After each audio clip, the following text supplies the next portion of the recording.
জীবনে ঠকলে হয়তো বিশ্বাসটুকু নষ্ট হয়ে যায়, কিন্তু শেখা যায় অনেক কিছু।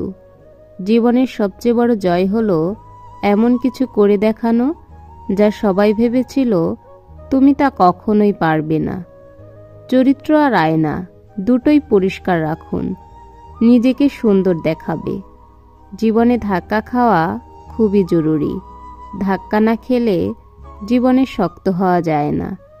টাকা দিয়ে তুমি বাড়ি কিনতে পারবে, ভালো পরিবার তৈরি করতে পারবে না। টাকা দিয়ে তুমি ঘড়ি কিনতে পারবে, সময় নয়। টাকা দিয়ে তুমি বই কিনতে পারবে, কিন্তু জ্ঞান নয়। নারীর ভালোবাসা বৃক্ষের মতো, যত যত্ন নেবে ততই বাড়বে। লাখ টাকার জুতা পায়ের নিচেই থাকে, আর 1 টাকার বিনিময়ে পাওয়া কোনো ভিখারির দোয়া মাথার উপরেই থাকে। প্রেম করে বিয়ে করার আগে মনে রাখবেন মানুষটা সঠিক কিনা। যে আপনাকে হিংসা করে তাকে করতে দিন, কারণ আপনার গুণ আছে বলেই সে আপনাকে হিংসা করে। মা হলো পৃথিবীর একমাত্র আদালত, যেখানে হাজারো ভুলের ক্ষমা হয়। মানুষ সব পারে, কিন্তু মানসিক অশান্তি থেকে পালাতে পারে না।